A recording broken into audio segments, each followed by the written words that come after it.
Remontada. Yeah? Remontada. Fair play. Fair play. I gotta be real. I didn't expect that remontada. No way. No way. Did I see that one coming? No chance. No chance. Unbelievable end to that game. With things that we saw at the end of that game that we should be doing normally week in, week out. You know? I want to offer praise off the bat for the couple of players at the very end that actually gave us, like... Okay, to sum it up, we were in clinical death. Yeah, we were in clinical death. And now we're back on the life support machine.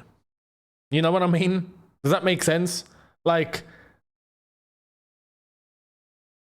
the heart stopped working, but the heart is now beating again, kind of. That's what it felt like. That's what it felt like. Tyreek George, for having initiative and being able to shoot like an actual footballer, yeah? And Pedro Neto, who had a stinker today. But he's not the only one, yeah? But at the end, that goal, oh boy. Oh boy. That shot was a thing of beauty. And I've longed to see that sort of technique, that sort of instinct in a player at Chelsea forever, in ages.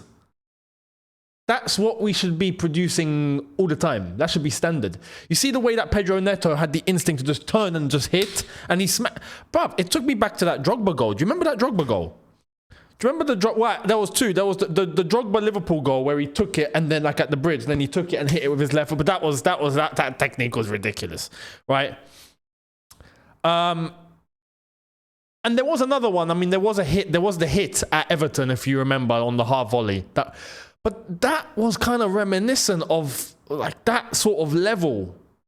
So for that to win us the game, very happy. But I've got to bring some realism here. It's like I said yesterday. For me, it is all still too little too late. This is nice in the context of today's football match. Fantastic. Yeah, great. Fantastic comeback. Because we played absolutely pathetic today. Right? Up until the last... 10, 15 minutes. The moment George came on, it's like there was a buzz in that front line that started operating, which earlier on in the game was non-existent. But it wasn't just that earlier on in the game. Earlier on in the game, if we take for the 90 minutes and what it was worth, I mean, subpar isn't the word. It was atrocious. Absolutely atrocious, man. And that is the players at the moment, when you look at them, they feel like they don't want to be there. Like they're playing, they're showing up to work. They're like, yeah, we're here, we might as well give it a go. But I'm not all that bothered. That's the sort of energy you get. So you get something a bit half-assed. You don't get something that's dead. You don't get something that's like completely on the floor. You get something that's like, yeah, well, if it comes my way, I've got nothing to lose. I can, you know, give it a go, I guess. Instead of the determination of, nah, I've got to pull this through. That energy doesn't exist. That doesn't exist. Football, in 90 minutes, in its context, is like a tongue. It doesn't have a bone. It can go in any direction. You never know, right? So this is an example of the way that Chelsea ended up with the 3 points in the end. Footballing, you know? Tyreek George with some really good impact. Pedro Neto has an occasion. He executes it brilliantly. We nick 3 points. And in the context of that, the 3 points, yeah, I'm happy with the 3 points. Very happy with the 3 points. Being able to come back from behind and score 2 goals like that, great. Really, really, really great, yeah? But the overall picture here that I know some people are clinging on to, Champions League football, that still died at Ipswich for me. We are, if I'm going to show you the table, here's the table. Chelsea are 5th. Nottingham Forest still have to play. Nottingham Forest have got to go away to Tottenham. So we'll see how that one goes, because realistically, Nottingham Forest have been in a bit of bad form lately. Tottenham have always been in bad form, but Tottenham are at home. They're the sort of team that can end up winning that sort of game, but Nottingham Forest, you just never know. So this is a very unpredictable one, but obviously Nottingham Forest, if they get anything more than a loss, then they go back above, and we drop back into 6th. This is why I said this has gone from clinical death to life support. But don't pretend that we're out of the hospital. Don't pretend that we're even awake. No. We're on life support. We're in that coma. And it's still not looking good, bruv. This is why I said, I made it clear before Ipswich. We had to beat Ipswich, beat Fulham, beat Everton. Why? Because we needed to have a cushion going into the last 4 games of the season. That's not happening. That's not happening now. And especially with the teams around us. We had to beat Ipswich. So and I got to be honest. This is like I said. In the context of today's game, you take today, Fulham versus Chelsea. Yeah, fantastic. Remontada in that fashion, I can only offer praise for. But you still take that level of performance into the last 4 games, nowhere near good enough. It's nowhere near. This is the real conversation. To actually go and get Champions League football, we needed to have a cushion going into those last 4 games. Now, not to say that it's 100% impossible. No, I could end up being wrong. Absolutely. My prediction, it's not happening. As far as I'm concerned, it's still too far. The damage is done. We would need to go and beat Everton. Then we got Liverpool, Newcastle, United, Nottingham Forest. We would still need to go and win at least 2 of those games. And hope that others are going to mix themselves up all in our favour. Too much to ask. As far as I'm concerned, it's too much to ask. It can happen, but that would be borderline miraculous. At that point, I would be like, no, we are on the brink of an actual miracle here. And things have happened in the past. You never know. But my opinion is too far gone. If we had beaten Ipswich, and we come to Fulham today and we beat Fulham, different conversation. And why? Because if that was the case, then you'd be looking at us currently sitting in 3rd. Actually, 3rd. Yeah, we'd be 3rd. Goal difference, we'd be ahead. See what I mean? Different conversation. We let that go. That was the game. That was the game. And it's like I said, if today we had absolutely played Fulham off the park, which wasn't the case, but you know what I mean? It was super convincing, solid result. I'd be like, okay, maybe we've got something to take forward into the bigger games. Maybe we are going to show up. Today was a case of actually taking opportunities in the last 10 minutes, and we nicked the win. Brilliant. But going into the rest of the games, still not enough. The damage was done against Ipswich. And Brentford. I'm not ignoring that game either, because there was people saying that was a good result. No.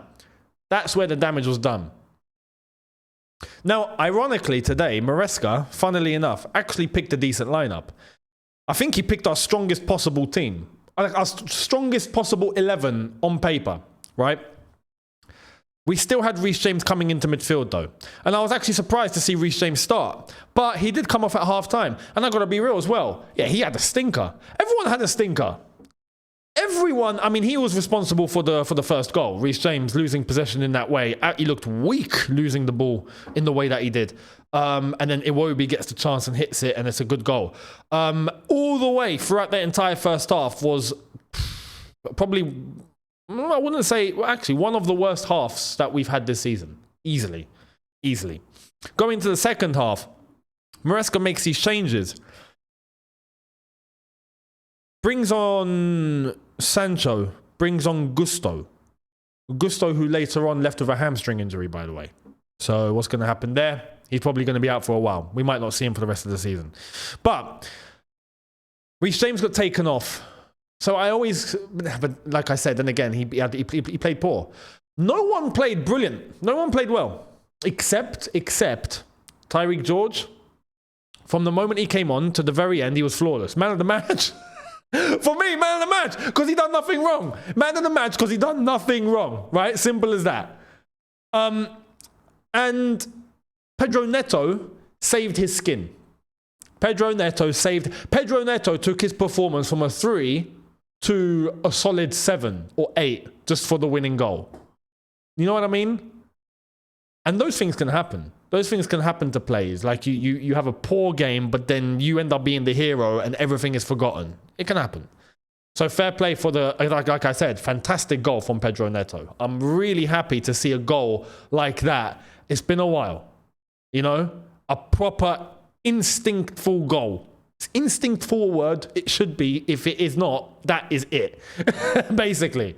And the same goes for Tyreek George. Everyone else, I think, are not just in their own heads, but like I said, they don't want to be there. There's a body language issue. There are issues in this dressing room. Don't let anyone kid yourself.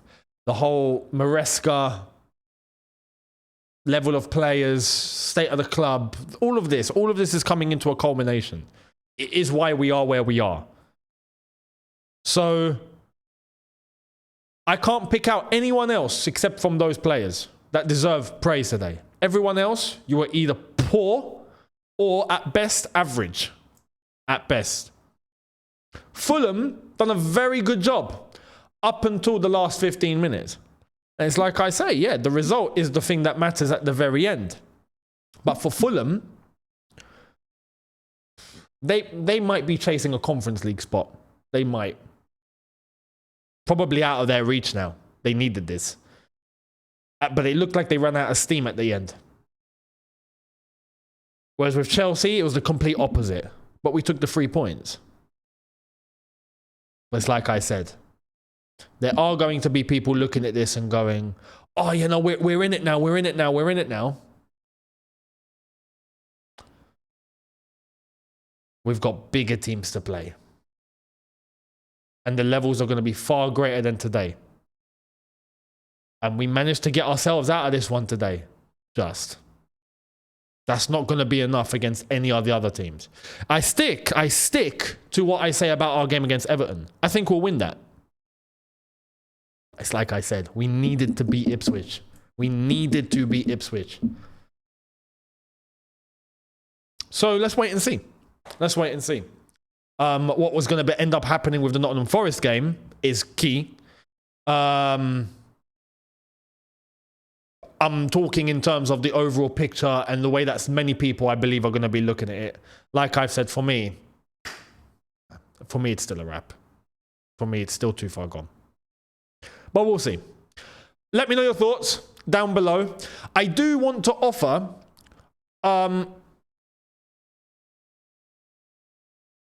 one level of, not praise, but something I'm a bit surprised at. The first half was so bad that the away fans, the Chelsea fans that were there, absolutely grilled the team, the manager, everyone heading into the tunnel at halftime. Like, grilled them. If you've seen the clips, you've seen the clips. For the team to go out and actually still get a win after that, for that I'll say fair play. For that I'll say fair play. Because more times than not, it's not happening. So it's like I say, this is why the impact that Tyreek George had coming on, Maresca's subs in the end were correct. They were spot on in terms of impacting the game in the way that it did. despite Reece James being taken off. Some would say Madueke was the best winger out of everyone. Yeah, technically. But it's like I said earlier. Pedro Neto was operating on like a 3 out of 10. Madueke was probably operating on a 4 or 3.5 out of 10. So yeah, he was our best winger, but everyone stunk. Do you know what I mean? Pedro Neto saved his skin at the end. So to him, fair play. But what I'm saying is, Tyreek George having the impact that he did, Neto having that instinct and that wonderful finish, fair play to him for that. In order to turn what we saw at halftime around in that manner, respect. So we pick up 3 points, but it's like I said. It's a shame. For me, it's a shame because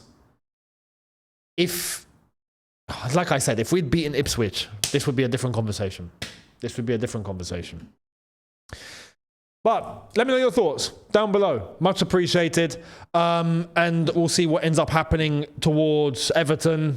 And then when it starts to get really serious in the bigger games, then we'll have a clearer picture on where it's all heading. Right? Like I said, for me, I'm pretty convinced where it's already heading. And it's not in a good place. So this is why I'm calm. This is why I'm chilled. It's like I said in the preview yesterday. Whether we win, lose, or draw, right now, it's the same. For me, damage is done. But it's a good day at the office, if you get what I mean. So let me know your thoughts down below. No need to stress. Have a good one. Enjoy your rest of Sunday. Everyone that is celebrating Easter, enjoy as well. Everyone that is just chilling and enjoying the vibes. Did Man United lose? hang on. Did Man United lose? They were losing 1-0, weren't? Yeah, they lost. Okay, it's a good Sunday. It's a good Sunday. I'm going to take that. It's a good Sunday. And WrestleMania night too. So I'll see all of you tomorrow. Have a good one, people. Look after yourselves. Take care. And peace.